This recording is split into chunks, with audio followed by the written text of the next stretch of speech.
आज मो भिडियो आपण मैंने गोटे चटपटा चटनीर रेसिपीटा पाँच जोटा कि आपन को तो निश्चिंत भाव में भल लगे। कम समय भितर बनी जाऊँगी। रुटी हो परोटा हो भात हो जो खाइले बहुत टेस्टी लगे। तेज अपेक्षा करवानी चलो एबे से चटनीटा आम रेडी करवा। ये मुझे गोटे आलू मु सिझे देछि ता सहित छोट छोट कर पियाज काटी देछि, टमाटो भी छोट छोट कर काटी देछि, धनिया पत्र छोट खंडे अदा और रसुण। मु डाली बसई डालीटा मोर सीझिनी भलसे। मो पुओ कहला कि मोपाई भर्ता कले मु रुटी खाइबी। मु कहली भर्ता तो करिबिनी, आज तो पाई गोटे चटपटा चटनी रेडी मु करिबी, ता से रुटी सहित खाइबा और तते बहुत भल लागिबो। भाबिली वीडियोटी आपण मानन पाखु शेयर करबी।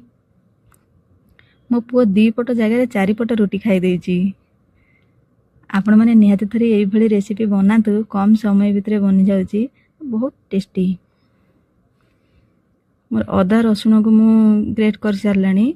बाकी जिनस तो मु काटी देइथिली, पियाज टमाटो और धनिया पत्र मु काटी देइथिली। आलू को गुंड गुंड करी पके दउछि, ता सहित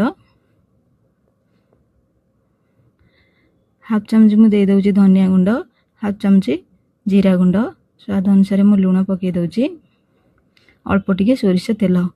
बस एतिकिरे हमर बनिगला गोटे चटपटा चटनी। आम कंचा लंका दउछि, कंचा लंका जगह रे आपण माने जीरा गुंड न पकेइंग्री भजा जीरा गुंड और धनिया सॉरी लंका गुंड पकई पारिबे। तार टेस्ट मध्ये बढ़िया। मो पाखरे जेहेतु लंका गुंड सरी जाइतिला, मु कंचा लंका दउछि और जीरा गुंड को मध्ये पकई देछि। चटनीटा हमर रेडी हे गेला। वीडियो तो आपन को निश्चिंत भाव में भल लागिथिबो। मो पुओ तो खाई करी कहला बोआ को केमती बनेइछु, चटनीटा बहुत बढ़िया हेछि, टेस्टी लागुछि। से 2 पट जगह 4 पट रुटी खाई देछि। निहाती थरे एई भली चटनी रेडी करंतु।